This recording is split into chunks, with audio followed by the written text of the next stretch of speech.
Bonsoir tout le monde et bienvenue au rendez-vous. Alors c'est bien parce que cette fois-ci on commence, tout le monde est prêt à commencer l'émission. Je suis là les gens, je suis là, c'est bon. Laissez-moi vivre en fait, j'ai des besoins vitaux qui doivent être garantis. Mais t'aurais peut-être pu manger après, tu manges tout le temps donc t'aurais peut-être pu manger après le podcast. Écoute, on a tous des métabolismes différents. Générique.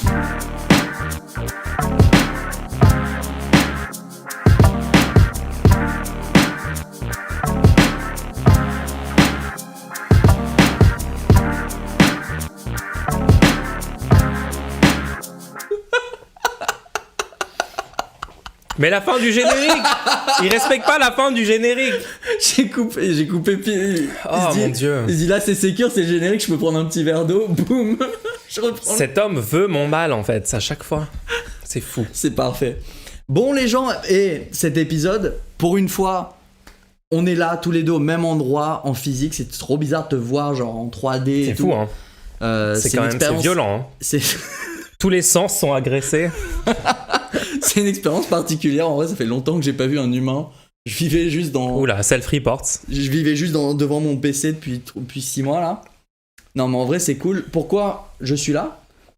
Parce que hier, on est allés tous les deux directement à l'Assemblée nationale voir la séance du soir. Alors, ce qui est intéressant, c'est qu'on a eu cette opportunité grâce à des membres de la communauté qui ont pu contacter une députée hyper stylée qui nous a permis de rentrer en invité dans l'Assemblée nationale. C'est une opportunité hyper stylée en vrai.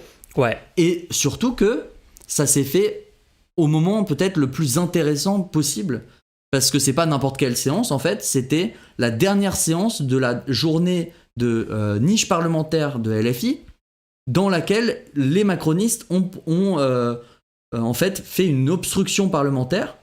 Donc de pouvoir assister à la dernière séance d'une obstruction parlementaire, c'était très mouvementé et du coup très intéressant, voire très inquiétant, hein, parce que d'un point de vue de respect de la parole des représentants et tout, c'est bizarre de voir ça en vrai devant toi comme ça. Ouais, je pense que c'était dans tous les moments de l'année, on aurait pu faire ce truc-là, c'est peut-être un des meilleurs moments.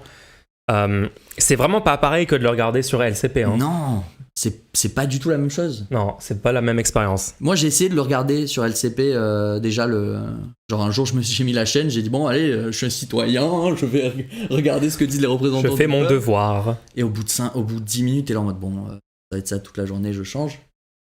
C'est ultra chiant, mais en fait, quand t'es là en IRL, genre, tu sens. En fait, c'est pas une blague, tu vois, c'est pas genre. Ils sont vraiment là en train de faire les discours hyper intenses. Et c'est dur, hein, franchement, tu dois... Moi, à chaque fois, je me dis, le député arrive au micro, je me dis, attends, est-ce qu'il va... Genre, comment il fait pour avoir toute sa prise de parole prévue ? Bon, on les voyait, genre, il y en avait qui sortaient le portable et qui les avaient écrits devant. Mais d'autres, c'est genre juste du talent oratoire, freestyle à fond. Il y en a, ils ont pas le talent oratoire, ils vont quand même prendre le micro. Et ça se ressent. Non, mais c'était fou. Et en fait, il y a aussi ce truc que... à la télé, on te montre une scène, tu vois, alors que là, c'est toi tu peux voir tous les gens de l'Assemblée, parce que la manière dont c'est construit, l'Assemblée, quand t'es visiteur, tu es dans une petite niche qui se situe au-dessus, et vu que l'Assemblée, elle est plongeante comme ça, tu peux quasiment voir tout le monde. Ouais. Depuis le haut, comme ça. Et du coup, tu peux vraiment se dire, mais comment ce groupe-là va réagir à cette intervention ? Regarder les gens, entendre des choses que t'entendais, qui ne sont pas enregistrées au micro, aussi. Parce qu'il y a des gens qui crient et c'est pas enregistré au micro et tu l'entends. Et c'est beaucoup plus captivant en fait, tout simplement. Est-ce que t'as vu qu'il leur ramène des petites boissons ? Je l'ai vu une fois ça, il y avait un diabolomant. Ouais. il commande ça, j'ai jamais vu sur LCP sur un autre truc. Mais je me demande si c'est juste aux membres du gouvernement. Non, ils en ont ramené pour Hugo Bernalicis. Ah ouais ? Ok. Ouais. Bah, j'avais pas vu. Après, il était rapporteur du projet de loi en l'occurrence, donc il avait un rôle. Je sais pas si c'est un privilège pour certains. En fait, lui, il doit rester là toute la journée, donc peut-être vu qu'il doit rester là toute la journée. Quand t'es député, tu dois être là aux votes qui sont importants, mais théoriquement, t'as une liberté, tu peux carrément être sur ta circo, t'es pas obligé d'être là. Alors que le rapporteur, il est interrogé sur chaque amendement pour savoir s'il il a un avis favorable ou défavorable. Donc il doit être là tout le temps. Donc peut-être c'est pour ça qu'il a le droit au petit diabolomande. Les macronistes sont 1000 fois pires quand tu les vois devant toi IRL que même ce que tu vois à la télé.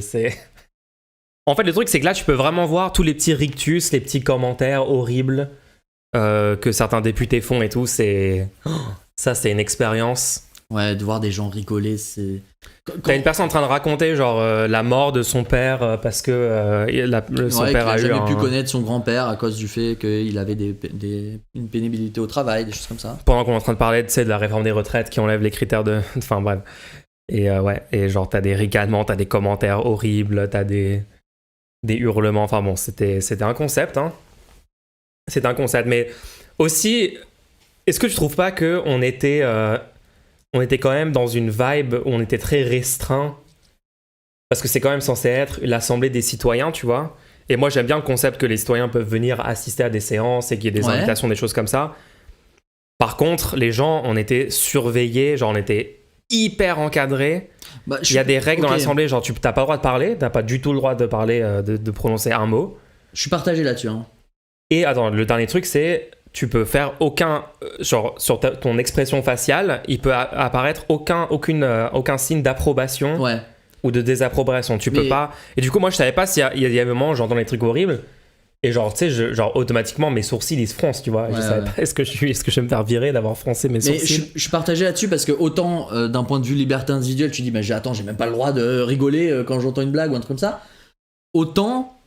Quand tu regardes un peu le concept qu'il y a des gens qui n'ont pas été élus, qui sont dans la salle avec les autres personnes qui doivent prendre les décisions au nom du peuple, qui eux ont été élus, vu que la composition des visiteurs change à chaque séance, je pense que c'est bien que les visiteurs influent le moins possible.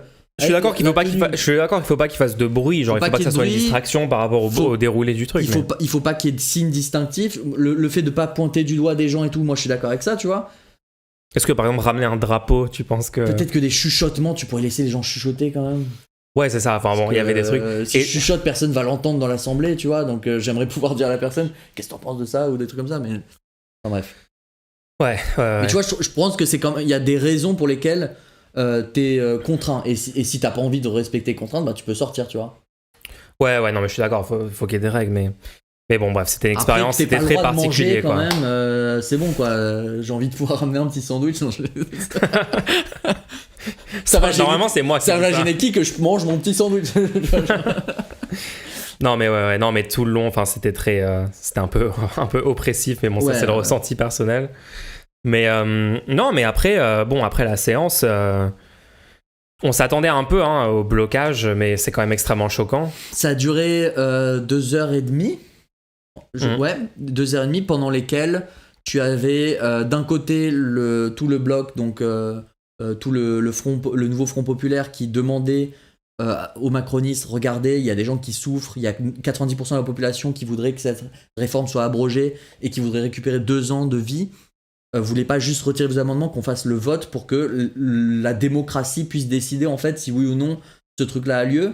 Et en face, t'avais des gens qui, point par point, faisaient comme s'il y avait un sujet de fond et disaient oui, mais sur ce sujet-là. Alors sur le mécanisme bilatéral d'accord entre les partenaires sociaux.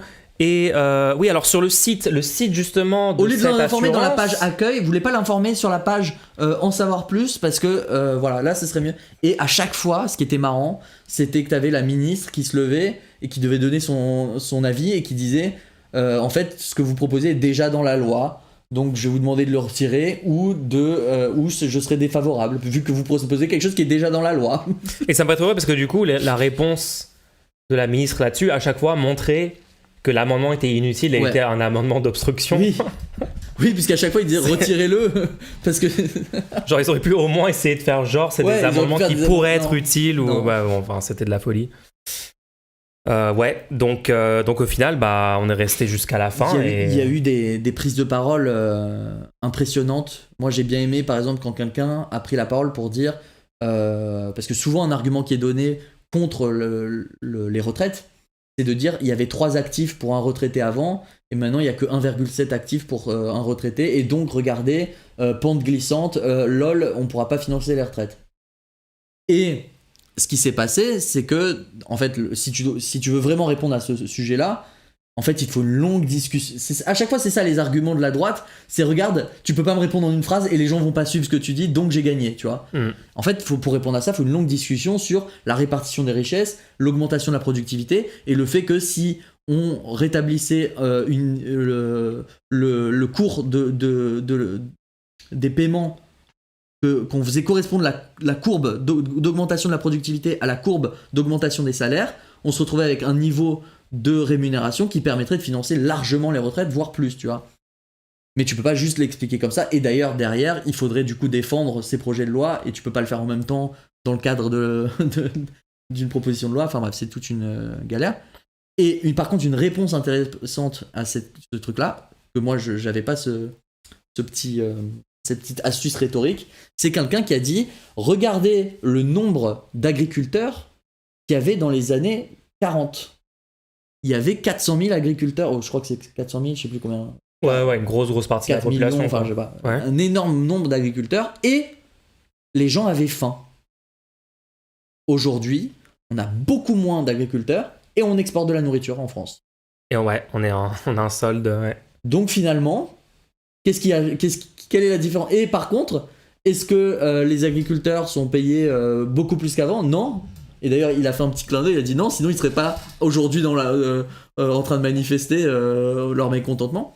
Ouais, je sais plus c'était qu'à débuter, mais super prise de parole. Et qu'est-ce que ça prouve ? Ça prouve que il y a une augmentation de la productivité et qu'en termes de... Quand tu regardes pas l'argent, parce que l'argent est mal distribué, mais quand tu regardes les valeurs, la nourriture, du coup, on a plus de nourriture, on peut nourrir tout le monde avec moins de gens qui travaillent.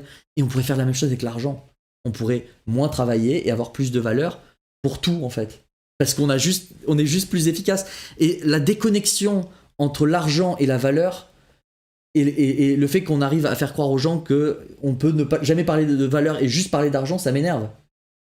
Si techniquement tu as augmenté la capacité de production et que tu as les mêmes besoins, que tu n'as pas augmenté le niveau de besoin de la population, les gens normalement peuvent travailler moins. Ça se comprend quand tu achètes un lave-vaisselle. Ouais. Pour ton foyer à toi. Pour ton foyer, tu achètes un lave-vaisselle.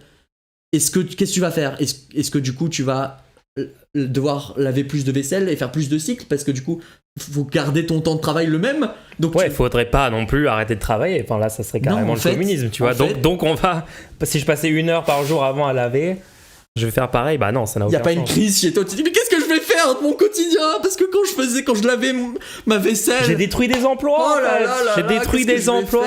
En fait non, tu te reposes une fois que t'as mis les trucs dans la vaisselle, t'as fermé la vaisselle, t'as fait start le programme, tu vas t'asseoir. Et ça pose problème. Personne se dit il y a un problème là, parce que là il s'assoit alors qu'avant il faisait la vaisselle. Qu'est-ce qu'on va faire, parce que là il y a... À mon époque on passait 7 heures par jour à faire la vaisselle, mon gars. C'était les bons vieux temps. La valeur travail a disparu aujourd'hui. Moi j'allais à l'école, le chemin étant monté dans les deux sens. Horrible. Voilà. Mais ouais. Et donc du coup ça allait jusqu'à minuit et ils ont pas du tout retiré leurs amendements, les macronistes. Jusqu'à la loi. Ils ont fait l'obstruction et donc il n'y a pas eu de vote à l'Assemblée, toujours pas du coup, toujours aucun vote à l'Assemblée sur la réforme des retraites Macron 2023. Et puis bon, les macronistes ont été quand même... Enfin, moi je sais pas, je suis pas là tous les jours, hein, c'est la seule fois où j'y étais, probablement j'y serai pas à nouveau, mais ils ont été quand même particulièrement odieux. Enfin, ouais. C'était vraiment une attitude... Alors oui, par contre, on n'a pas vu du tout l'altercation parce que...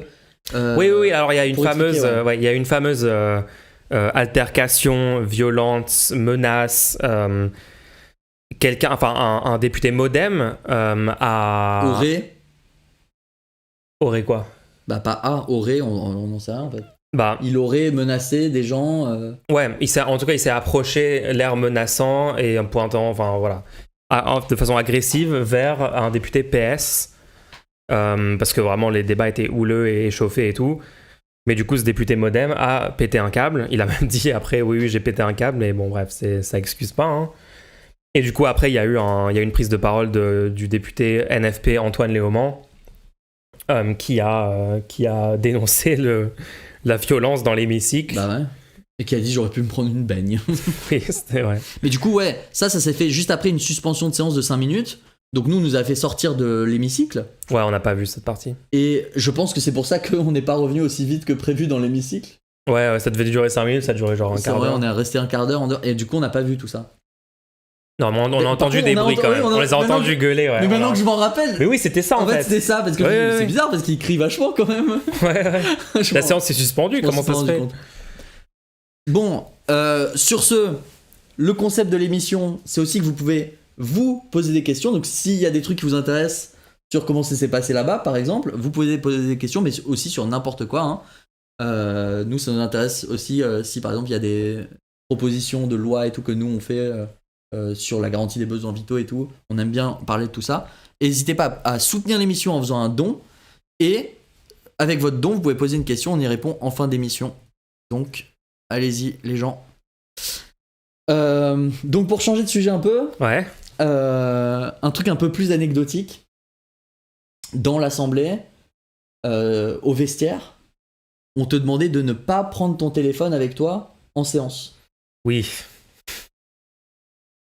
C'était compliqué. On te demandait de laisser ton téléphone. T'as pas le droit de prendre des photos dans toute l'enceinte. Pendant 2h30, ouais. De ne pas avoir ton téléphone avec toi. Je n'ai pas été à l'aise. Ça m'a mis très très mal à l'aise. En fait, je suis pas habitué à ne pas avoir mon téléphone avec moi. Et je pense pas que... Alors, tu sais, tu pourrais dire, oui, mais du coup, t'es un addict. Il y a une addiction... T'es un bourgeois citadin, déconnecté, voilà. Ingénieur mental. Mais en fait, quand il pense, aujourd'hui, on est des cyborgs. On est augmenté. Moi, je kiffe ça. Moi, j'aime bien cette idée. On est augmenté. Alors, on n'imagine pas ça sous la forme de cyborg, parce que c'est pas des choses qui sont directement sur notre corps, bien que même avec les montres connectées, il y a quand même des choses comme ça où tu peux connaître ton rythme cardiaque, des choses comme ça. Mais même si c'est pas directement sur toi, le fait que à disposition à n'importe quel moment, tu aies un objet assez petit qui est tout le temps avec toi, qui te permet d'avoir un moyen d'améliorer ta mémoire, ton savoir, la capacité à communiquer avec tes semblables. Ouais. Genre c'est assez fou les pouvoirs que ça donne comparé à ce qu'on est capable de faire uniquement nous en tant qu'être organique, quoi, genre juste l'être humain. Moi je le vois vraiment comme genre une partie, un cerveau supplémentaire que t'as avec toi. Enfin, je veux dire, je sais pas à quelle fréquence, quand il me faut une info, je vais la chercher sur Wikipédia, sur mon téléphone en temps réel. Quand tu le recontextualises en tant que supplément à tes capacités à toi, bah par exemple, ça te permet d'avoir plus de mémoire, parce que quand tu dis ça, je veux m'en rappeler, tu prends une photo. Ouais. Ça, ce moment-là, j'ai vraiment envie de m'en rappeler, tu prends une photo, et à n'importe quel moment, tu peux y aller, dire ah oui, c'était comme ça que c'était, alors que ton cerveau, peut-être dans 3 ans, tu te rappelleras pas quel vêtement portaient les gens, etc. Et de la même manière, tu peux prendre des notes, donc ça aussi c'est de la mémoire. Tu peux aller sur Wikipédia, donc il y a une énorme base de stockage de culture que tu n'as pas toi.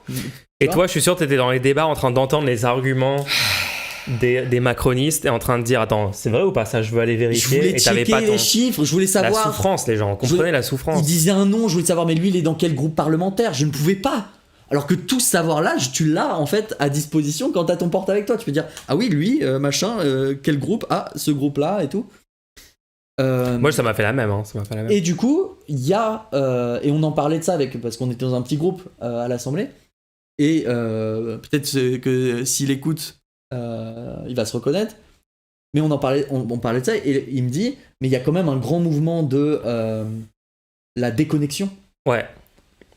Il faut vous j'ai passé un mois sans smartphone. J'ai passé un mois sans smartphone. Léna Situation récemment, elle a fait. Et la question c'est, est-ce que le sentiment de pas être à l'aise parce que t'as pas ton portable, est-ce que c'est mauvais? Est-ce qu'il faut lutter sur ça en faisant des trucs de... Est-ce que c'est un truc d'addiction où tu dois faire des purges régulières, genre pour te détoxifier du truc? Et personnellement, je pense que le problème n'est pas le fait que tu es sur ton portable. Le problème, c'est ce que tu fais dessus. Ouais, ok. Et je vois ça un peu de la même manière que si tu traînes avec des mauvaises personnes qui ont une mauvaise influence sur toi, tu vas pas dire il faut t'arrêter complètement de voir des gens. Ouais, c'est ça. Tu vas dire les gens que tu vois, ils vont pas, donc essaie de faire en sorte que les gens qui sont négatifs pour toi, c'est mort. Et donc quand tu dis déconnexion, Moi, par exemple, j'ai remarqué que TikTok avait un effet négatif sur moi. J'ai eu ma période où j'avais passé une journée entière sur TikTok, Ouais. dans mon lit, et j'ai dit, ok, là, il y a un énorme problème. Et du coup, moi, donc là, oui, tu te déconnectes, mais de TikTok, pas, tu n'englobes pas toute la technologie dedans. Toi, tu désinstalles juste les applis Voilà. avec lesquelles tu as un rapport toxique où tu commences à passer trop de temps. C'est ça. Tu commences à. Ouais. Par contre, il y a des usages hyper bénéfiques qu'il faut pas enlever, quoi. Ouais. Donc toi, le concept de genre quand Lena Situation dit moi je passe un mois sans smartphone, je me suis déconnecté. Après, c'est très différent, je pense, quand c'est les influenceurs comme ça qui ont une présence publique et du coup, c'est le truc de j'ai plus envie de voir les commentaires, j'ai plus envie de voir le feedback du public et parce que quelqu'un comme Lena Situation, il y a tous les jours, il y a je sais pas combien de dizaines de milliers de messages sur elle, envers elle, etc., qui sont publiés de divers avis de gens, etc. Donc bon, c'est une meilleure chose des fois. Ouais, je pense ne pas lire les commentaires, c'est le meilleur conseil pour les influenceurs. Mais je pense que pour certaines personnes, c'est plus facile de juste enlever le matériel qui permet d'accéder aux trucs toxiques, tu vois. Juste pendant un temps, tu touches pas à ça et ça te permet de faire une pause. Bah moi, tu vois, à un moment, sur Twitter, j'utilisais beaucoup trop Twitter, genre 5 heures par jour, tu vois. Et du coup, j'ai désinstallé Twitter pour dire, boum, comme ça, je vais plus m'en servir. Et genre, quelques jours après, je le réinstalle, tu vois. Enfin, j'arrivais pas du tout à... Ouais, des fois, tu peux pas... Moi, pareil, une fois, alors, ça peut être intéressant. Moi, j'avais fait une semaine sans utiliser aucun appareil connecté à Internet. Ah ouais? J'avais fait une semaine entière comme ça. Tu l'avais tenté? Je l'avais fait, ouais. Et c'est très bizarre. Ça te fait recontextualiser pas mal de ta vie, en fait, parce que je pense qu'il y a, par exemple, et bon, j'inclus aussi ne pas regarder la télé là-dedans. Faire la vaisselle sans écouter un stream ou un podcast. Voilà. Trop compliqué, hein. Je peux pas. En fait, il y a un mal-être que tu peux ressentir à ne pas être diverti, et diverti dans le sens vraiment penser à autre chose. Ouais. Tu peux avoir un mal-être à être forcé à penser, à être tout seul et à devoir penser à ta vie. Genre que les pensées, à ta mort. Les pensées viennent tout seul. Mais normalement, c'est quelque chose que si tu avais le temps, tu devrais faire. C'est de passer du temps à... Bon, il y en a qui disent c'est la méditation, mais il n'y a rien de genre spirituel derrière tout ça. C'est juste, tu te poses dans une pièce pendant 30 minutes avec aucune distraction et ça permet toutes les trucs que tu avais en tête qui t'arrivent comme ça et qui n'ont pas eu le temps d'être traités dans ton quotidien parce que t'étais occupé, que ces idées-là puissent passer. Tu vois, en les laissant passer, en y donnant pas trop d'attention. Non, c'est vrai que c'est important de faire ça. Enfin, c'est important d'avoir un moment dans ta journée où tu fais ça. Enfin, tu sais, de juste... parce que moi, j'ai l'habitude de genre m'endormir en écoutant un truc, tu vois. Et il y a un moment où j'ai arrêté de faire ça pendant un bon petit moment et ça m'a fait du bien, genre pour la santé mentale. Je pense que c'est important en vrai. Et tu vois, ça peut être aussi une marche sans prendre ton portable avec toi, tu vois, juste tu fais ouais, c'est trop bien de faire ça. Parfait ça. Parce que vu que tu as à disposition tout le temps un appareil sur lequel tu peux mettre un média, je pense que beaucoup de gens... Alors avant, c'était la télé qui faisait ça. C'est pas nouveau, hein, ce phénomène-là. Tu laissais la télé tourner tout le temps en permanence. Comme ça te permettait de jamais avoir à penser à la mort, en gros. Hein, c'est ça le résumé. Hein. Non, mais c'est un gros résumé, mais un gros raccourci, mais c'est ça, en gros, le truc. Et là, c'est pareil, tu as tes écouteurs, même carrément sans fil. Tu les as directement dans les oreilles, boum, et dès que tu as un moment où tu dis, oula, là, je vais manger, mais du coup, pendant que je mange, je peux pas faire une autre activité vite. C'est bon, j'ai mis une vidéo. Tu vois.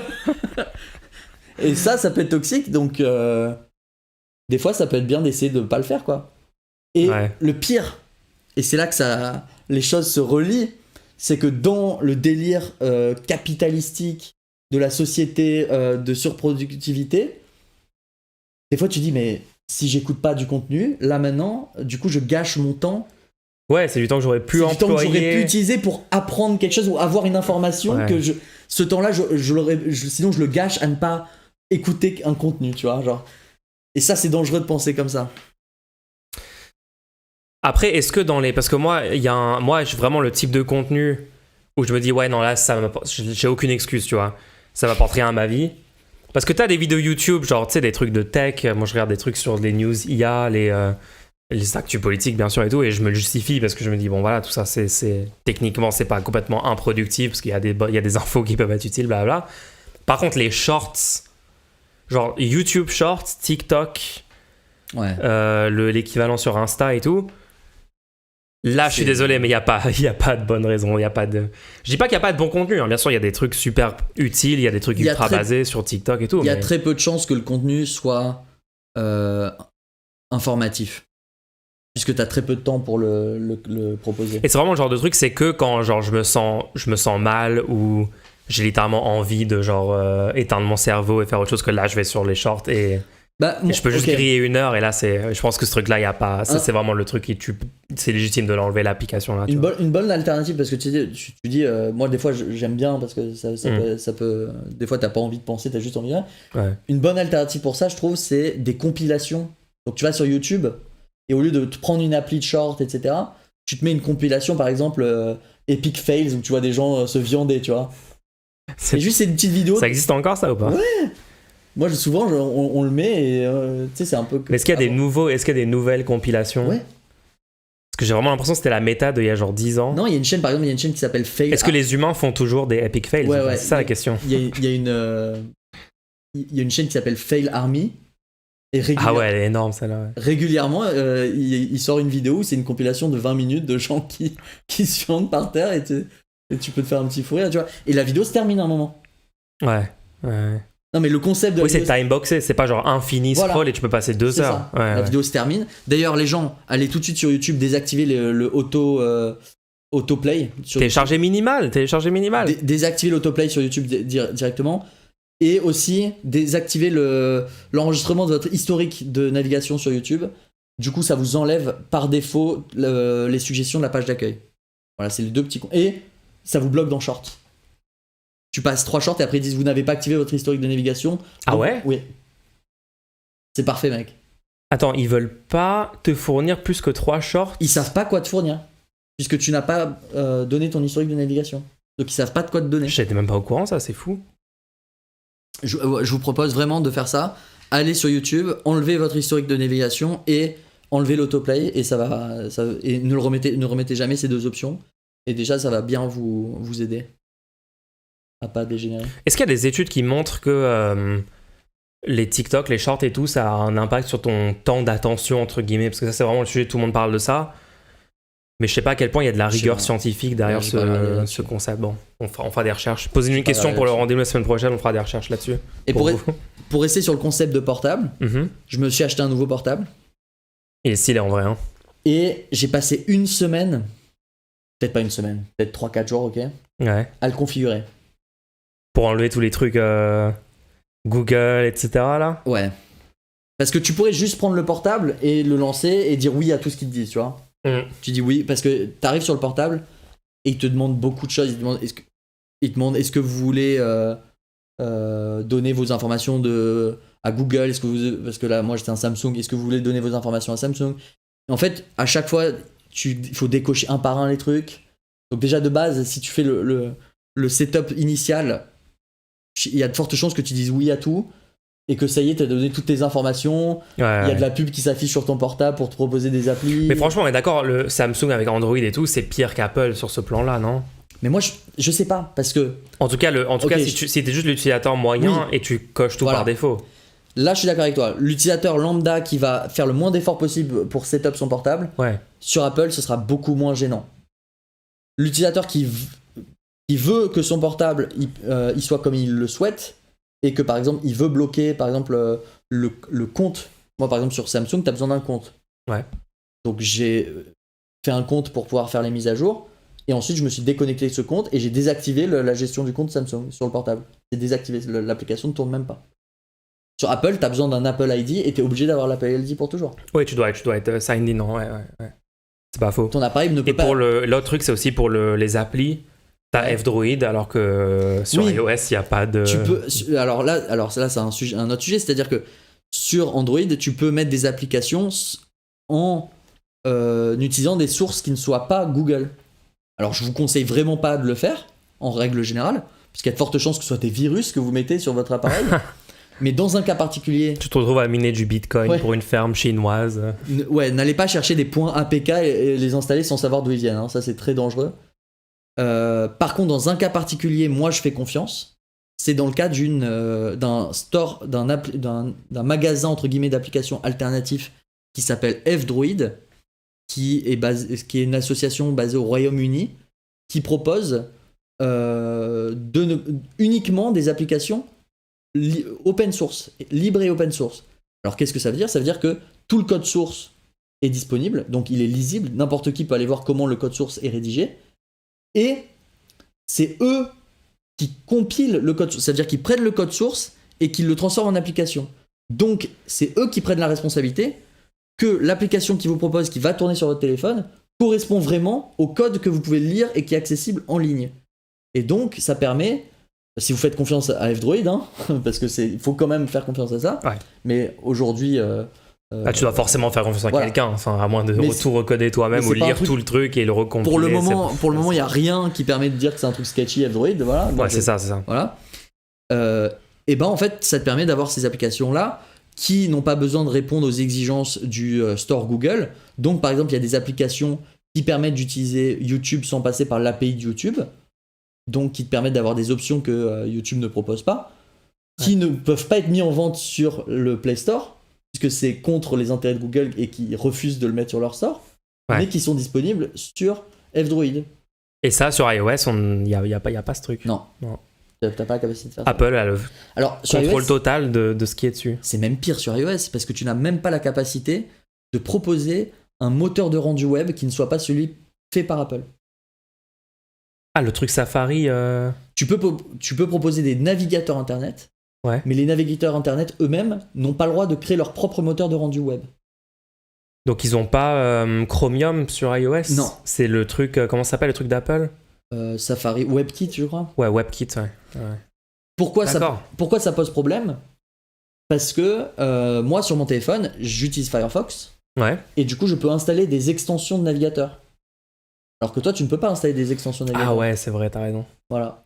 Donc il y a des bonnes extensions. Justement, on parlait tout à l'heure Tous les trucs sponsor block, Voilà. uBlock, on parlait minimal. tout à l'heure, tu sais, des extensions pour restreindre l'addiction à certains services en ligne et tout. Là, tu peux les installer. Moi, j'ai des extensions qui permettent, par exemple, de supprimer complètement les shorts quand je vais sur le site YouTube. Tu vois, Ah ouais, j'avoue. sur mon portable. Ouais. Et aussi, t'as pris du coup un portable qui était techniquement le meilleur portable de la gamme Samsung, enfin qui était Ouais. genre ultra flagship et tout, mais d'il y a 3 ans. Alors, non, c'est plus compliqué que ça. Ouais. J'ai essayé de voir, est-ce que le portable d'il y a 2 ans, il était bien ? Je l'ai commandé et je l'ai reçu. Je l'ai ouvert. Donc, bon, je me suis fait arnaquer parce que de base, il n'était pas destiné au marché français. Donc, Ah bah super. je vous dis de faire attention, les gens, quand vous achetez sur des. Tu veux dire le nom du site sur lequel Non. tu l'as? Ok. Si vous achetez du reconditionné, si vous achetez de l'occasion, demandez à ce qu'on vous garantisse que le portable soit destiné au marché français, parce que s'il n'est pas destiné au marché français, il se peut que vous ne puissiez pas faire les mises à jour dessus, et il se peut que certaines fonctionnalités ne marchent pas. Donc il faut vraiment vérifier. Alors vous pouvez vous renseigner en ligne si jamais vous êtes dans ce cas de figure, de comment savoir si mon portable est destiné au marché français. C'est un code, enfin je vais pas rentrer dans les détails. Mais du coup, par exemple, il se peut que le réseau marche mal parce qu'il n'y a pas toutes les bandes de réseau disponibles en France. Ah ouais. Ou il se peut que tu ne puisses pas payer avec ta carte bancaire parce que la configuration est uniquement pour les États-Unis. Des choses comme ça. Donc faites attention à ça. Donc de base, il était pas destiné au marché français. Donc je me suis dit, je vais le retourner. Mais en plus, j'ai été tellement choqué par le fait qu'il n'était pas si incroyable que ça. Moi, Il est plus récent que celui au final que t'as. Oui, le portable que j'avais commandé était un portable qui date d'il y a 2 ans, alors que celui-là que j'ai actuellement, il a 3-4 ans. Ouais. Donc il est plus récent, et je le compare avec mon ancien portable. À ce moment-là, j'avais encore mon ancien portable, et je le compare avec mon ancien portable qui a 6 ou 7 ans. Et je me dis, mais j'y gagne quasiment rien en fait. Ouais, non mais il y a plein de trucs comme ça. C'est comme les... Je te dis tous les pires trucs. Ouais. Ils l'ont rendu plus petit que prévu. Parce qu'ils doivent faire de la place à leur modèle. Ils ont rajouté un modèle dans leur gamme. Un modèle haut de gamme. Donc pour rendre intéressant le modèle haut de gamme où l'écran est plus grand, ils ont rapetissé l'écran des autres. Ouais, ok, ouais. Ils ont enlevé la capacité de mettre une prise jack, ils ont enlevé la capacité de mettre un stockage externe, la résolution est plus petite. Franchement, le truc de la prise jack, moi, ça me rend fou encore aujourd'hui. En fait, maintenant, parce que moi, j'ai un bon casque en jack et du coup, je dois avoir l'adaptateur. J'arrête pas de l'oublier dès que je... Après, il y a aussi des problèmes personnels, mais... Non, mais c'est insupportable. Mais, donc je l'ai renvoyé et au final, je me suis renseigné et finalement, le portable qui était un peu plus vieux, mais de la gamme au-dessus, était à peu près au même prix et mieux. Mais il y a plein de trucs comme ça, tu sais, sur les nouveaux ordi d'Apple, les MacBooks, là, ouais.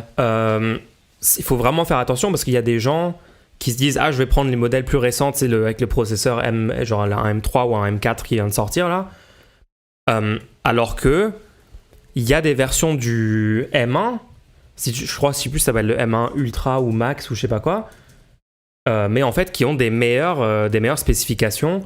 Alors bon, sur d'autres aspects, ils ont peut-être pas complètement des meilleures spécifications, mais si tu regardes en termes de rapport qualité-prix, en gros, puissance de l'ordi que tu vas avoir et les performances que tu vas avoir pour l'activité que tu veux faire, genre si tu fais du montage, si tu fais de la 3D, si tu fais de l'audio, etc. Ouais. Dans plein de cas, tu as beaucoup plus intérêt à acheter le truc d'il y a 3 ans qui était quand il est sorti, c'était le meilleur truc sur le marché. Dans beaucoup de cas, ouais. Que d'acheter... tu fais des économies de fou. Et franchement, les progrès technologiques, il y en a encore. Je dis pas qu'il n'y a plus de progrès technologiques sur les CPU, sur les choses comme ça, mais notamment les derniers trucs d'Apple, c'est beaucoup moins consommateur d'énergie. Ouais. Ça consomme moins d'énergie par rapport à des performances qui sont... Genre les performances sont un peu meilleures, mais l'énergie consommée, elle est genre divisée par 2 ou enfin un facteur énorme, quoi. Donc... ouais, je conseille d'acheter, le truc en général, d'acheter d'occasion le meilleur truc d'il y a quelques années. Franchement, en ce moment, pour la technologie, c'est le bon plan de fou, quoi. Ouais, je crois que c'est... Alors, pour Apple, les prix ne se déprécient pas énormément pour Apple. Les produits Apple, même d'occasion, restent assez chers pendant longtemps. Ouais, ce qui est bien, parce qu'après, tu le prends, après, tu le revends. Ouais, mais si t'as l'argent pour le prendre en tout premier lieu. Mais pour les Android... tu peux avoir un prix divisé par 4 en fait. Ouais. Ouais, ça devient super peu cher après quelques années. Ouais. Et en plus, les marques en ce moment sont en train de promettre des mises à jour parce qu'en fait, et je pense que c'est un peu Apple qui a poussé dans ce sens-là le marché en proposant des portables avec des mises à jour disponibles très très très longtemps. Et du coup, les gens ont commencé à se dire ouais, moi, sur mon iPhone, je peux le garder pendant 6 ans, alors que sur mon Android, maintenant, je suis obligé de le changer au bout de 3 ans. Et donc, ça devient un argument. Ça devient un argument de vente. Et ce qui s'est passé, du coup, c'est que Google, je crois qu'ils ont annoncé 8 ans pour leur appareil Pixel. Ah ouais ? Ouais. Ok. Et je crois que Samsung avait dit 5 ans. Là, je suis pas sûr là-dessus. Hein. Mais du coup, il y a un truc qui est bien, c'est que s'ils disent 8 ans, c'est que dans 3 ans... Si vous achetez un portable dans 3 ans sur lequel ils ont garanti des mises à jour pendant 8 ans, vous avez encore 5 ans de mise à jour. Ouais, tu prends d'occasion. Et parce que c'est ça le gros truc qui bloque. Aujourd'hui, le truc qui bloque, c'est plus la technologie parce que les innovations, elles sont pas énormes. Comme je vous ai dit, je regardais un portable il y a 7 ans, le Galaxy S10. Il a 6 ans, je crois. Ouais. En termes de hardware, il est incroyable ce truc. L'écran, il va jusqu'au bord, tu sais. Il est recurvé. Oui, il tient la route aujourd'hui de fou encore. Tu peux mettre un stockage de 1 Tera dessus en carte micro SD. Ouais. Les appareils photos sont bonnes, il y a 3 lentilles. Le seul truc qui bloque, c'est qu'il a plus de mise à jour. Tu vois ? Et du coup, plus de mise à jour, ça veut dire qu'au niveau de la sécurité, il y a des questions qui se posent. Parce que peut-être qu'il va y avoir un problème qui sera trouvé qui permettra aux gens de hacker ton téléphone et il n'y aura pas de mise à jour pour empêcher les gens de faire ça. Mais aussi, il y aura le problème, c'est qu'un jour, ta banque te dira vous ne pouvez faire de virement que depuis l'application et tu ne pourras pas télécharger l'application parce qu'il te faudra la dernière version d'Android. Ouais. Donc, on a ce problème de mise à jour et honnêtement, bon, pour revenir au sujet initial j'ai passé 4 jours à enlever toutes les merdes que tu as. Par défaut, les gens, allez dans les options, vous désactivez la moitié des applications parce que c'est une catastrophe. Et il y a des applications que tu ne peux pas désactiver directement sur ton portable. J'ai dû le brancher à mon ordi, dire que j'étais un développeur pour pouvoir désactiver certains trucs, tu vois. Ah, ça va être une grosse galère. Hein. Et moi, Moi, au moins, je t'avoue, sur Apple, quand je change, c'est. Oh, mais les trucs, Tu transfères le truc. Mais après, ouais, j'ai moins de liberté sur la plateforme. Mais, ouais. Mais tout ça pour dire qu'il faudrait vraiment que y ait une alternative solide. Parce qu'il y a des portables qui se tournent avec Linux, mais c'est vraiment nul à ce stade. C'est pas utilisable au quotidien pour la plupart des gens.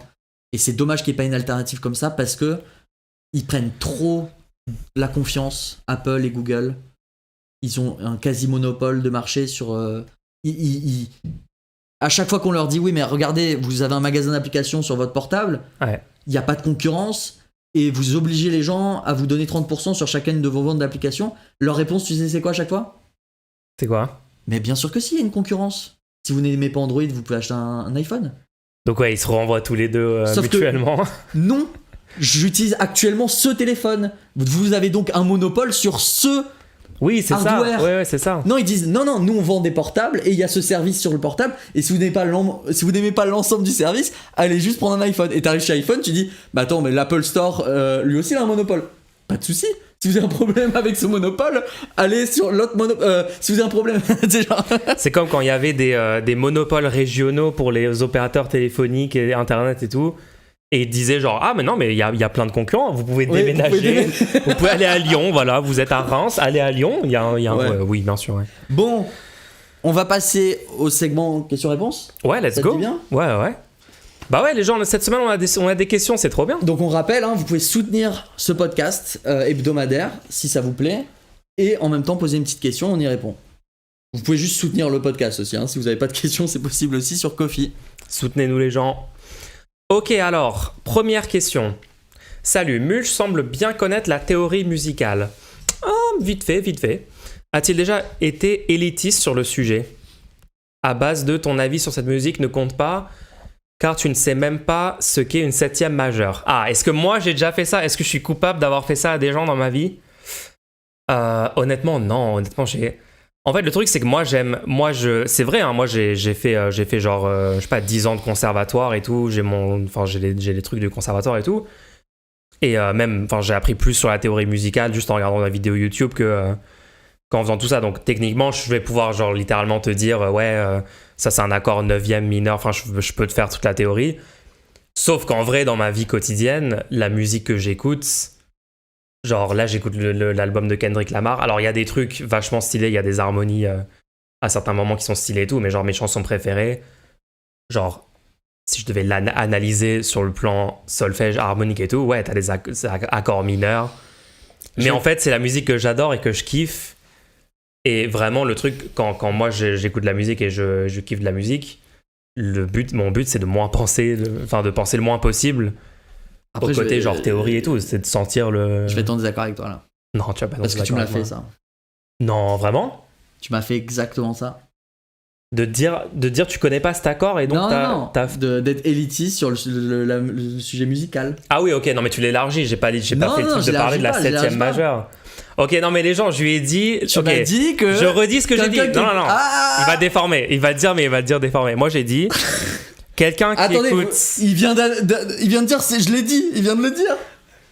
J'ai dit quoi? Que t'as dit que t'étais... T'as même pas écouté encore. Oui, t'as dit que t'étais coupable. Je lui ai dit... Non, parce que ça c'est ce qu'il croit. Il croit que c'est élitiste, en fait c'est basé. Je lui ai dit... Les gens... qui n'écoutent que des bandes son. Non, les gens qui écoutent. Les gens dans leur. Il change complètement ce qu'il a dit. Le pire, c'est que je l'ai dit sur stream, vous pouvez juste aller revoir le clip. J'ai dit les gens qui écoutent que des bandes son de jeux vidéo. C'est pas ça que t'as dit. Et qui écoutent aucun autre type de musique, je leur fais pas confiance. Non, t'as dit. Non, c'est pas ça que t'as dit. T'as dit ça entre autres, mais t'as aussi dit. Ah ouais, il me propose une musique de jeu vidéo, d'accord. Ah ouais, et j'ai jamais dit ça, mec. J'écoute la musique de Rayman 3 tout le temps, mec. C'est honteux ce qui est en train de se passer. Trouvez le clip, trouvez-le. Non, oui, ok, non, mais j'ai peut-être... Non, mais sinon... Mais j'ai pas fait le truc de te dire, lol, tu comprends pas que c'est un accord de 9ème, donc t'es cac. Plus sérieusement, il est basé sur les recommandations musicales qu'il me fait, moi... Il me fait découvrir j'ai fait écouter l'album de Kendrick, il n'écoute pas de base. J'ai rajouté des choses dans mes playlists grâce à lui, donc... Charlie XCX aussi, tu connaissais pas? C'est cool. T'aimes bien Guess? On va parler de musique, là, du coup? Non. On a une prochaine question. Prochaine question, les gens. Merci pour la question. Très bonne question. Attends, juste je la relis parce que je suis même pas sûr que j'ai bien répondu. Si, je crois que c'est ça. Hein. Ouais, mais tu me demandes est-ce que j'ai déjà été élitiste. Ok, moi je l'ai. Après, c'est quoi ma take dessus plus largement? Peut-être tu veux savoir ça. Bah, tu l'as dit. Arrêtez d'être. Soyez pas élitiste, soyez pas bête là-dessus. Ce qui compte dans la musique, c'est de prendre du plaisir, c'est de ressentir des trucs. Et il n'y a pas de musiques qui sont légitimes et d'autres musiques qui sont pas légitimes. Il n'y a pas des genres qui sont intrinsèquement supérieurs à d'autres genres et tout. Beaucoup de gens ont des mentalités bizarres autour de la musique. En termes de recos, parce qu'ils disent les recos étaient pointus, machin. C'est eux qui sont élitistes dans le chat actuellement. Non. Après Kendrick Lamar, il y a des gens qui considèrent ça comme rap élitiste. FKA Twigs. Ah ouais, trop bien. C'est assez. Moi, j'ai montré le clip à des gens parce que je trouve que c'est au niveau en termes de créativité et tout. Je pense que c'est au niveau de certains clips qui avaient été faits, genre Michael Jackson, tout ça, quoi. Ouais. Quand tu voyais les clips, genre. Qui ont des clips mythiques qui ont marqué l'histoire des clips musicaux, ouais. Donc, merci pour la question, en tout cas. Question suivante. Je crois que le meilleur clip de tous les temps, c'est Bad Girls de MIA. Ah, j'ai pas vu le clip. Ça, c'est ma take. Quand ils sont dans le désert et tout, sur les chevaux et les voitures. Je l'ai pas vu. Je te le mettrai après. Ah, si, tu me l'avais montré. Bref. Il est incroyable. Non, Ok. Prochaine question. Il y a un clip de Michael Jackson où c'est un gosse qui va pour écouter de la musique et son père lui dit non, arrête d'écouter de la musique, il y en a marre. Et du coup, pour se venger, il met la musique genre à fond. Et genre ça explose et il sort du toit. Vous avez pas vu? J'ai pas vu. Si vous vous rappelez quelle musique c'est, dites-nous parce que je m'en souviens plus. À propos du blocage des prix. Prochaine question, merci beaucoup pour la question. À propos du blocage des prix de première nécessité proposé par le NFP, comment éviter les ruptures de stock qui semblent être une conséquence probable à cette mesure? Ok, donc le truc c'est de dire que sur le marché, les prix augmentent quand tu as une raréfaction des denrées. D'accord? Et que vu que le prix augmente, ça permet de moins consommer ces denrées-là et donc de ne pas tomber dans une crise, en fait. Et ce qu'il faut comprendre, c'est que quand on est sur des produits de première nécessité, pourquoi est-ce que dans le cadre des produits de première nécessité, ça marche ce concept de blocage des prix? C'est que les produits de première nécessité permettent la survie des gens. Donc, c'est des produits sur lesquels, de toute façon, si on a une pénurie, les gens meurent. Donc, même dans le cadre capitaliste où tu augmenterais les prix pour essayer de réduire, pour ne pas te trouver dans une situation de pénurie, il y aurait des gens qui mourraient, même dans le cadre capitaliste où tu augmenterais les prix. Parce que, même si tu augmentes les prix, les gens vont pas arrêter de l'acheter. Puisque c'est les produits de première nécessité. C'est ça qu'il faut comprendre, c'est si jamais les gens arrêtaient d'acheter ces produits-là, vu que c'est des produits de première nécessité, ils mourraient. Ouais. Donc, si l'État arrive et dit vous n'avez plus le droit d'augmenter les prix des produits de première nécessité, si jamais dans ce cadre-là, ça fait que plus de gens l'achètent et qu'il y a une rupture de stock, vu que c'est des produits que de toute façon les gens avaient besoin d'acheter, il n'y a rien qui dit qu'il n'y aurait pas eu aussi une rupture de stock en augmentant les prix. Ou alors de toute façon les gens seraient morts de toute façon parce qu'ils n'auraient pas pu se l'acheter. Alors qu'est-ce que tu préfères? Tu préfères que les gens meurent parce qu'ils peuvent juste pas se l'acheter et ne pas avoir ça dans les chiffres en disant c'est de ma faute parce que regardez, c'est eux qui ont décidé de pas l'acheter et ils sont morts? Ou est-ce que tu préfères augmenter les gens qui ont accès là maintenant parce que tu empêches les gens de se goinfrer au niveau des revenus et du coup tu augmentes le nombre de gens qui n'ont pas les moyens, qui pourront accéder à ces denrées-là? Ouais. Et dans ce cas-là, si jamais il y a une pénurie, on va dire que c'est de ta faute parce que c'est toi qui as mis ça en place, sauf que de toute façon, la quantité de denrées alimentaires n'a pas changé. Alors, le truc que tu peux dire, c'est oui, mais du coup, les gens vont produire moins de cette denrée-là parce que du coup, il n'y a pas une réponse. Bah non, en fait, tant que produire cette denrée-là reste rentable, il y aura toujours un acteur sur le marché qui continuera d'y répondre. Là, en fait, le truc, c'est que le blocage des prix, c'est pas une solution miracle où genre t'auras forcément aucun autre problème économique qui interviendra dans ton économie sur la production de ces choses-là. Genre c'est pas parce que j'ai bloqué les prix, genre ça, oui ça peut mal se bloquer les prix, ça peut mal se passer s'il y a d'autres problèmes. sur la production de ces choses-là, quoi. Hein. De toute façon, nous, on est pour garantir les besoins vitaux, donc tout ce qui serait alimentaire.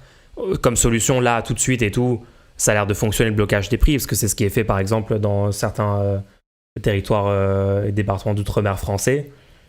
Bon, les prix sont trop élevés, mais ça serait encore pire, je pense, si les prix de certains produits première nécessité n'étaient pas capés, quoi. Mais sur le long terme, ce qu'il faut faire, c'est garantir un certain niveau de production en le faisant faire par des fonctionnaires, en mettant ça gratuit au point de service dans des cantines publiques gratuites. Donc, moi, je défendrais pas le blocage des prix comme un truc comme genre. Par contre, c'est ça l'état final que je veux dans l'économie, c'est le blocage des prix. Là, le blocage des prix, il était proposé dans une situation de augmentation spéculative. Une crise inflationniste. Donc, on n'est pas dans une augmentation des prix parce qu'il y a une raréfaction des ressources. On a une augmentation des prix parce que il y a une augmentation artificielle des prix parce que les gens ont besoin de ce truc-là et ils savent qu'en augmentant le prix, ils vont faire plus de revenus, quoi, c'est tout. Et il faut savoir que le blocage des prix, tu ne bloques pas les prix à un niveau supérieur. C'est-à-dire tu bloques pas les prix à un tel point que c'est pas rentable pour l'entreprise de le faire, de vendre le produit. Ça aussi, les gens se rendent pas compte. Je dis oui, mais vous bloquez les prix, mais du coup les gens vont pas pouvoir faire de l'argent. Non, tu bloques les prix à un niveau qui est déjà rentable pour la personne qui propose le produit. Oui, c'est-à-dire là, ils sont pas en train de les produire à perte du tout. Ils sont quand même en train de gagner de l'argent. Ils gagnent quand même de l'argent, donc. Bon, après, moi, je suis contre le blocage des prix en dessous Après, la les gens diraient peut-être, oui, mais comme tu diminues cette rentabilité, ils vont moins produire ça parce qu'ils ont des trucs plus rentables à produire. Pas de souci, dans ce cas, ils se cassent de ce marché-là, ils laissent le marché à quelqu'un d'autre. Parce qu'il y aura tout le temps quelqu'un qui veut gagner de l'argent et qui se dit je peux gagner de l'argent en faisant ça. C'est la loi, c'est le marché. C'est-à-dire que si tu satures tous les autres marchés en te cassant de ce marché-là, tu retrouves dans une situation où si tu es un nouvel entrant, c'est ce marché le mieux pour rentrer sur le marché. C'est mécanique. Ouais, c'est-à-dire si à un moment il n'y a plus personne qui répond, il y aura quand même la demande pour ça. Donc s'il n'y a plus personne qui répond, il y a une demande. Il y aura moi actuellement j'ai aucun capital. Si je vais sur ce marché-là, j'ai une rentabilité qui est assurée puisque je suis le seul à être sur ce marché-là, tu vois. Après, du coup, la personne qui a posé la question a mis un lien vers la page Wikipédia de l'article en anglais du blocage des prix, price ceiling. Et dedans, ils disent governments use. Attends, je vais dire en français. Les gouvernements utilisent le blocage des prix pour protéger les consommateurs de conditions qui rendraient les denrées trop chères, etc. Par exemple, dans les conditions d'inflation. Après, je pense que t'as raison. Ah non, mais en fait, non. Attends, je pensais qu'il disait. Non, mais je vois pas où sur cette page il parle du fait que ça conduirait à des. Non, mais je pense que ta réponse est la meilleure. C'est-à-dire que le blocage des prix, c'est une solution, un recours. C'est un recours c'est un dernier recours en fait. Oui, ils sont en train de dire qu'au Venezuela, le blocage des prix a causé des pénuries en gros. Donc s'ils citent le cas du Venezuela, ouais, mais faudrait que je connaisse en détail la situation du Venezuela, mais j'imagine que par exemple ce que propose la gauche française sur le blocage des prix n'a rien à voir avec la politique globale menée économiquement au Venezuela depuis 2003 par Hugo Chavez, tu vois. Enfin, d'ailleurs, il y a un blocage des prix dans les dom-toms, non, déjà en fonctionnement. Ouais. Donc ouais, j'espère que ça répond à la question. Mais de toute façon, on défend pas Moi, je défends pas un blocage des prix comme solution long terme. Sur le court terme, c'est un bon moyen d'empêcher la spéculation d'aller jusqu'à l'infini parce que tant que les gens ont besoin d'un truc, ils doivent l'acheter, tu peux augmenter le prix et tu peux rien faire. Sur le long terme, je suis pour fixer les prix parce que tous les besoins vitaux seraient il y aurait une option démarchandisée pour tous les options vitaux. Tous les besoins vitaux. Ouais, j'ai l'impression que cet article Wikipédia, il est un peu incomplet parce qu'il cite le cas du Venezuela, il fait une sorte de généralisation. Je pense pas que ça soit super de généraliser, enfin il y a plein d'autres problèmes en fait qui ont... On passe à la question suivante ? Ouais. Ok. Donc merci pour la question. Question suivante. Si on remplace les investissements privés par des prêts de la banque publique, est-ce qu'on ne risque pas d'avoir davantage de lancements de business voués à la faillite vu que les fonctionnaires de banque auraient moins d'incitation à être regardants sur le projet qu'un bourgeois ? Alors déjà, je suis pas sûr qu'on propose de base, nous, de remplacer tous les investissements privés par des prêts de banque publique. Si ? On l'a proposé ça ? Je crois pas, hein. Un fonctionnaire de banque En fait, c'est compliqué parce que un système d'investissement privé. Je me rappelle pas d'avoir proposé ça. Moi, ce que j'ai proposé, c'est de nationaliser les banques comment on appelle ça, les banques de dépôt. Moi, je suis pour nationaliser toutes les banques de dépôt, c'est-à-dire toutes les banques où tu déposes ton argent, où tu as un compte en banque juste pour stocker ton compte courant. Donc, c'est pas des banques qui investissent ton argent. Et je veux qu'il y ait une option que tous les comptes courants de tous les gens, en fait, soient sur une banque publique qui ne te fait pas travailler l'argent qui ne fait pas travailler l'argent, en fait. Qui t'assure de juste pouvoir stocker ton argent et toi, tu peux le reprendre. Et de cette manière-là, il n'y a pas une situation où on ne sait pas si l'argent qui est déposé, il est en train de travailler ou non par la banque, il est utilisé ou non, tu vois ce que je veux dire ?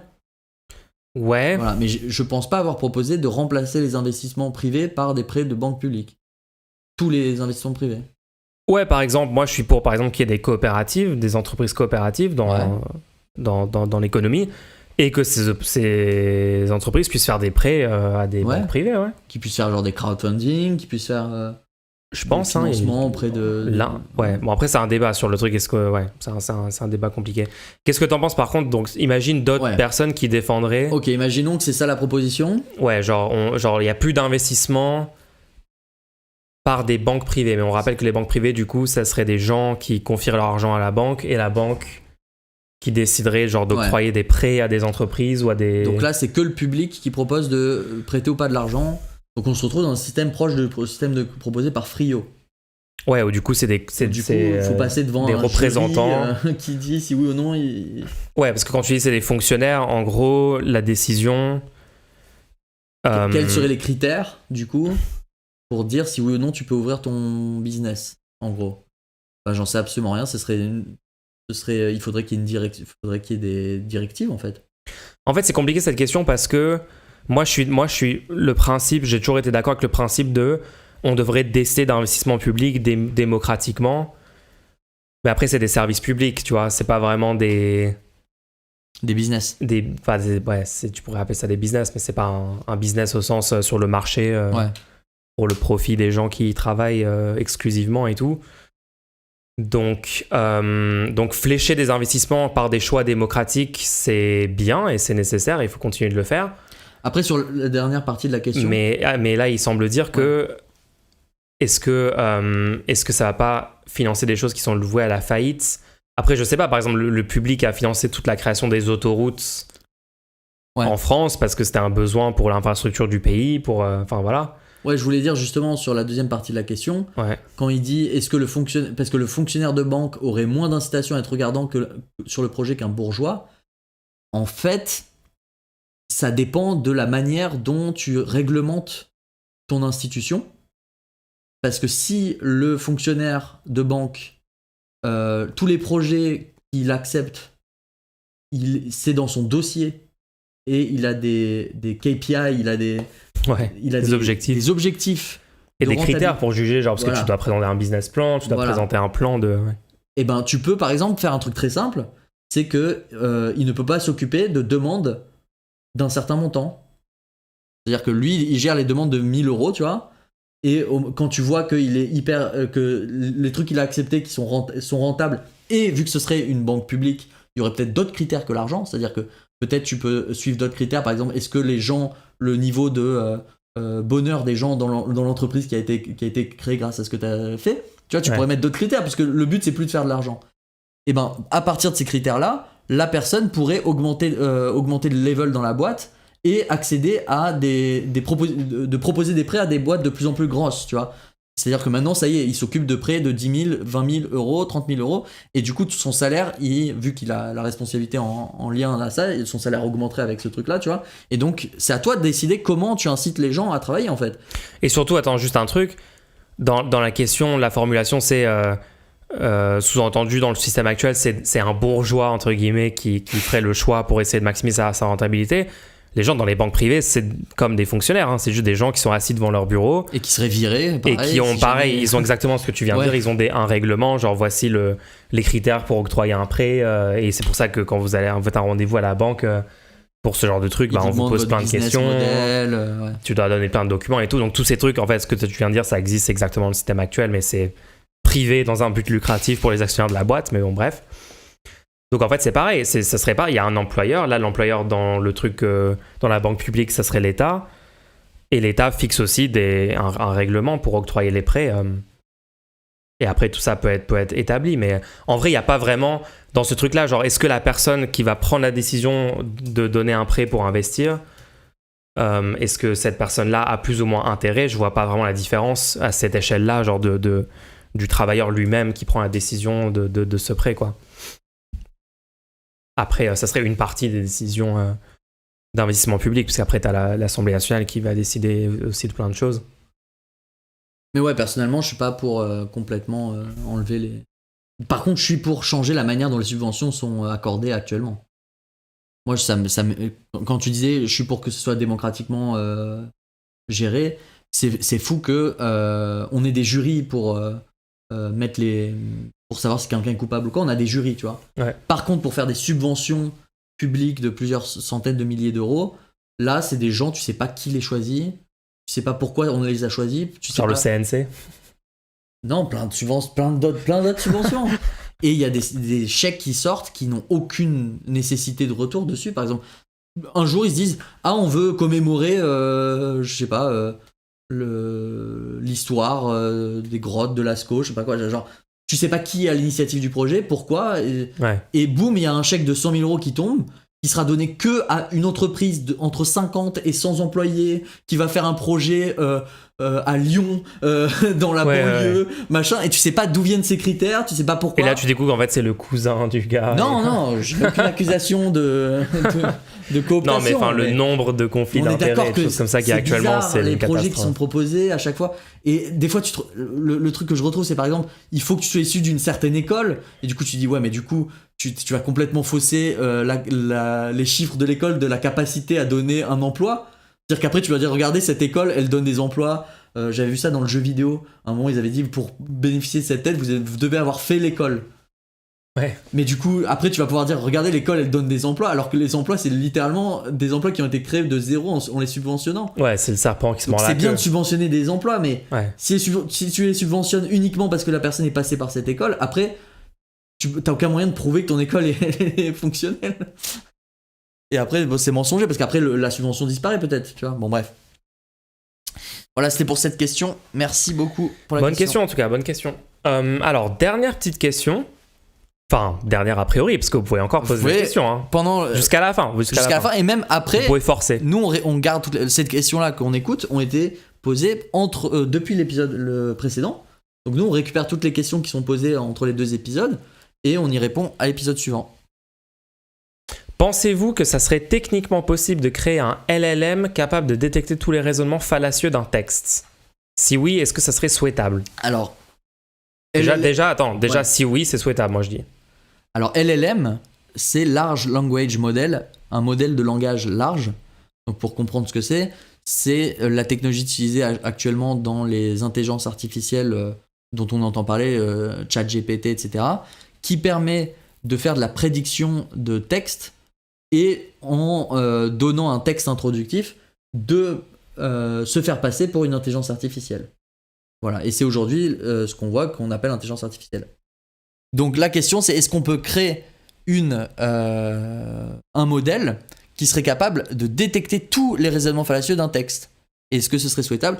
Alors, est-ce que ce serait souhaitable d'avoir un outil pour détecter tous les éléments fallacieux d'un texte? Oui. Est-ce que ce serait souhaitable d'avoir un LLM dont on prétend qu'il est capable de détecter les raisonnements fallacieux d'un texte?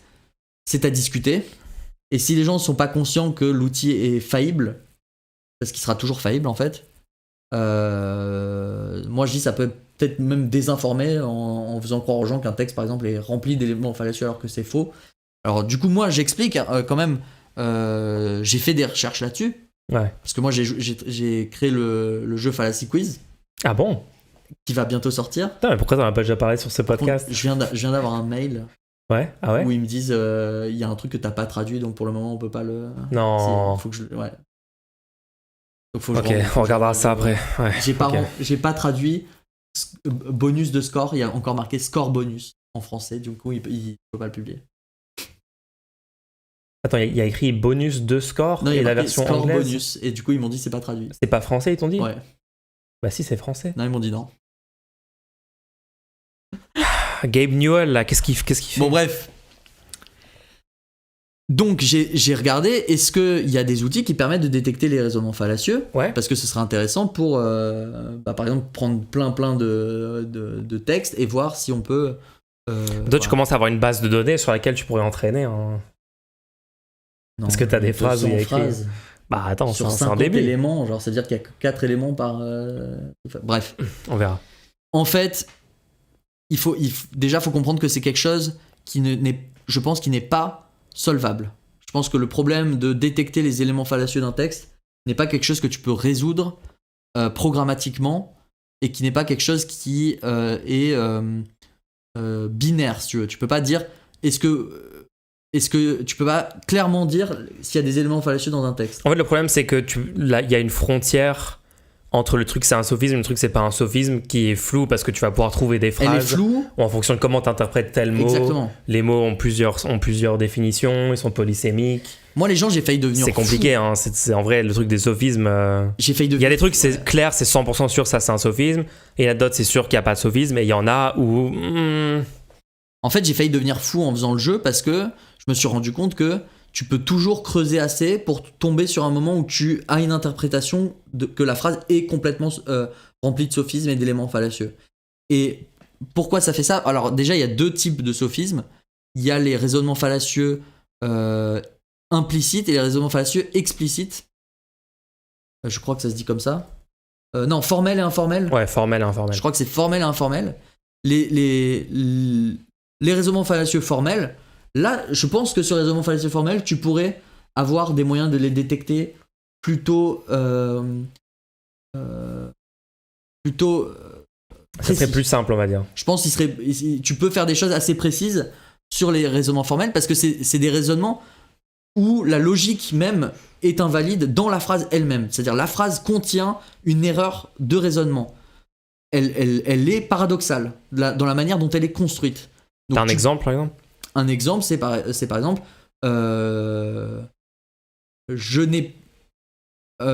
Johnny n'a pas pris son parapluie, donc il ne pleut pas. Là, en fait, c'est s'il pleuvait, il aurait pris son parapluie. Moi, je le connais, Johnny, c'est un bon gars, Voilà, donc bref. il l'aurait pris en vrai. Moi, je suis d'accord avec la phrase. Hein. Donc, ce qui se passe, c'est que il y a aussi des raisonnements. Alors déjà, sur ces raisonnements formels, ça serait compliqué parce que, comme tu dis, au niveau même du langage, des fois, on peut pas décrypter ce que voulait dire la personne parce qu'il y a des ambiguïtés dans le langage lui-même. Tu vois? Donc, des fois, Mais si c'était que des phrases comme ça, est-ce que tu pourrais le faire avec un LLM? Non, c'est ce que je te dis, c'est la phrase elle-même. C'est dur de comprendre ce que voulait dire la personne. Il faudrait que la situation soit décrite avec un langage qui soit un peu plus abstrait, un peu plus formel, justement. Ouais, ok, ouais. Faudrait que le langage se base pas sur des mots, sur des expressions, enfin bref. Par contre, pour les raisonnements fallacieux informels, là, les raisonnements fallacieux informels se basent sur des sous-entendus qui ne sont pas présents dans la phrase elle-même. C'est-à-dire que c'est un raisonnement fallacieux. Par exemple, si je te dis de toute façon, les légumes ne vont pas me rendre immortel. Je n'en mange pas. D'accord ? Ouais. Là, je n'ai rien dit de faux. Il n'y a rien de formellement faux dans ce que j'ai dit. Parce que, oui, les légumes ne vont pas me rendre immortel. Et oui, je vais pas en manger. Mais en fait, je suis en train de faire un raisonnement fallacieux dans lequel je suis en train de dire c'est un sophisme de la solution parfaite. Vu qu'ils vont pas me rendre immortel, ça ne me sert à rien d'en manger pour améliorer ma santé. Mais c'est même pas présent dans la phrase en fait à ce moment-là, ce truc-là. Bref. Tu vas faire cracher le stream. Il lance le jeu, les gens. Non, mais je voulais trouver un sophisme informel, mais je sais pas si tu t'as mis informel et formel. Non. Ok. Il y a un début de ça. Enfin, bref. Dans la. Tout ça pour dire que, au final, quand tu dis une phrase, vu que le langage, on essaie de le formaliser pour l'étudier, etc. En fait, le langage, il y a 3 niveaux. T'as une idée dans ta tête. tu dois utiliser le langage pour l'exprimer. Une fois que tu l'as exprimé, la phrase que tu prononces, elle est accompagnée de mouvements, de gestes, d'expressions, d'intonations qui font partie du message que tu délivres. Ouais. Toutes ces intonations-là, elles sont complètement interprétables, encore pire que les mots que tu prononces. Ça peut être interprété d'une manière encore plus différente. Et ça dépend même des langues. Par exemple, en anglais, le seul fait de mettre l'intonation sur un mot plutôt qu'un autre, ça change intégralement le sens de la phrase. Ah ouais, non mais complètement. Voilà. Ouais. Ensuite, une fois que tu as prononcé la phrase, que le message est sorti de toi, quoi, il ne veut rien dire en tant que tel. Il faut que quelqu'un le récupère, l'entende, l'interprète, aille jusqu'au cerveau, c'est-à-dire que des fois même quand tu parles, on comprend même pas des fois même pas le même message qui arrive jusqu'à toi parce qu'on comprend pas quand tu parles. L'interprète, chaque personne a sa propre compréhension de chaque mot. Et une fois qu'il l'a interprété, d'un point de vue formel, l'interprète le retransforme en idée. Et juge cette idée avec tous ses biais. Ouais, c'est super compliqué. Hein. Et une fois que c'est arrivé là, comment tu regardes s'il y a eu un raisonnement fallacieux ? Ouais, c'est ça. C'est qu'un truc peut paraître être un sophisme à une personne, mais pour une autre personne, non, c'était honnête. Et la vérité, c'est que quand tu fais de la recherche épistémiologique, machin, tu vas de la philosophie, tu vas jusqu'au bout du bout. Ouais. Le seul truc sur lequel on est tombé à peu près d'accord, sur lequel on a une information qui serait vraiment vraie, c'est je pense, je suis. Le truc de Descartes, tu vois. Sur tout le reste, personne n'a de y a pas de vérité absolue, quoi. Ouais. Définie. Même les choses qu'on mesure, on les mesure en ayant d'abord défini tous les procédés de méthodologie, d'expérience, qui eux n'ont aucun sens sans les avoir posés de manière absolue à la base. Donc en fait, si tu veux vraiment aller jusqu'au bout, quand tu dis par exemple, tu vois, je peux dire le ciel est bleu, il n'y a pas de sophisme. Ah bon ?